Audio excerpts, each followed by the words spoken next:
So I want to talk to you about risk profiling and the notion of risk driven. And then I want to take these two things and give you a very practical application of those two ideas, talking about the notion of governance.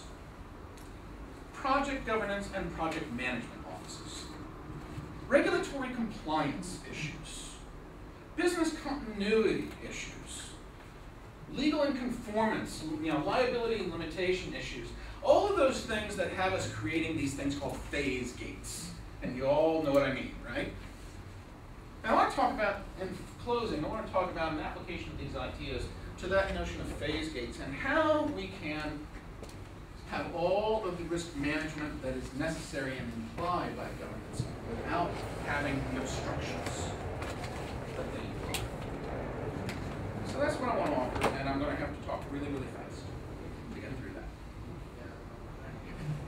And so here's my first little nugget, and I've called them out with little bullets so that you'll know where the little nuggets are.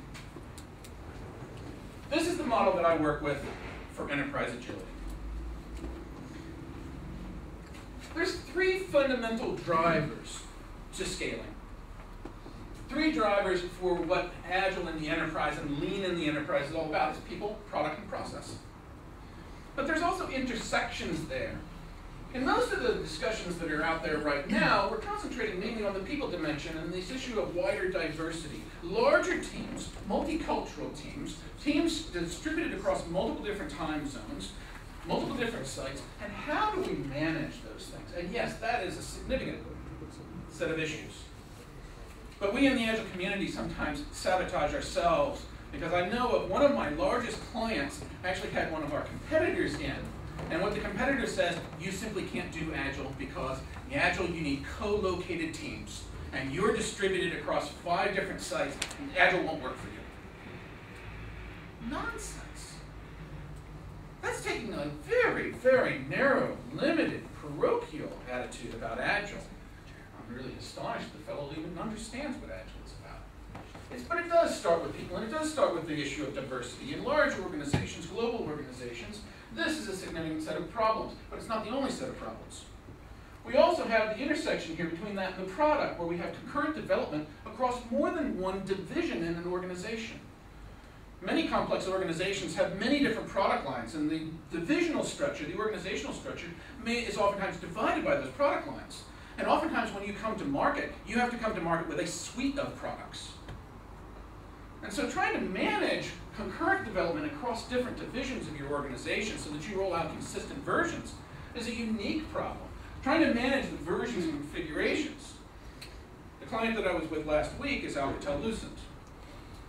Alcatel-Lucent has an extraordinarily complex product line structure. Any one component that they deploy actually may have as many as 12 different configurations that go into different products. So one component, if you configure it 12 different ways, is almost like 12 different virtual products that are out there. Their configuration management, version management, their product integration is significantly difficult. And their architectures are much more complex than simply a website architecture. As challenging as building websites can be, if they're very sophisticated, they are nowhere near as complex as it means to actually build a telecommunications switch, a wireless network, to build the cable television set-top boxes that you have, to build many of the things that we see in the financial industry, which are many of our clients in New York. Standard & Poor's, JP Morgan Chase, Credit Suisse, their systems are incredibly complex. Their product line structures themselves are complex. And they have all the pressures of trying to come to market quickly. To be responsive to the marketplace. One of the traditional selling points of Agile is about responsiveness. But one of the biggest issues that we have when I go and I talk with C-level people is I lay down a particular map that has a value stream for development, and I ask, where do you have your most problems? Where are your biggest problems in here?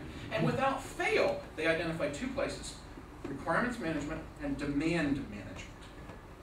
Demand management meaning the relationship that you have with the business and all of the needs that they have and how that pipes into your development capacity. And the mismatching, between the demand and the capacity. It's demand management. And then broader risk profile, closer alignment with business, and ultimately accountability. So this is the first thing I'd like to offer to you, is that this map of issues is so much more complex, so much more interesting than just large distributed teams. And here's the second thing I'd like to offer. If you're familiar with Agile at all, you may be familiar with a very common diagram that is frequently reproduced, which is produced by the Scrum Alliance, which is a map of Scrum, which has one big circle in it and then a little circle off of the top and talks about iteration cycles and the daily scrumming cycles, and has down one side of it this notion of product backlog, release backlog, iteration backlogs. I don't find that that diagram really captures the dynamics of what goes on in a good agile and lean project. So I've had to develop another one that kind of relates all these things. And the thing I've come to appreciate over the years is that agile is an extraordinarily carefully choreographed and balanced ballet of practices and forces and psychological and sociological dynamics.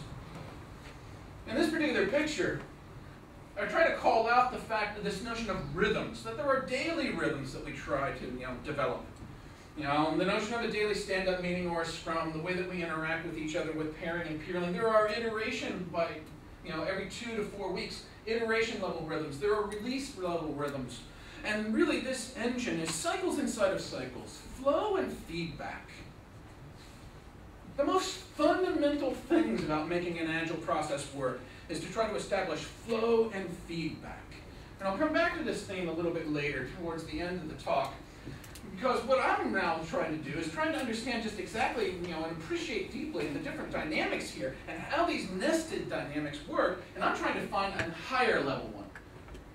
I've called them nano, micro, and macro. I'm now looking for the supra level, which is the product line level of how to do agile techniques in the business. Before, do agile techniques for people who aren't developers, never want to be developers, don't even want to talk to developers. But have to manage the business, have to manage their products and their product lines, because there's another level of cycles. And one of the things you start to see here that I'll trade on in the next couple of, the next 15, 20 minutes, is this notion of patterns. There are patterns of feedback in here that I want to give you. And in particular, I want to focus on this particular axis because I believe that this is the key axis for trying to scale upwards into the business. This key axis of this hierarchy of backlogs. And I'm going to make a lot of points around this notion of the hierarchy of backlogs and the reapplication of patterns.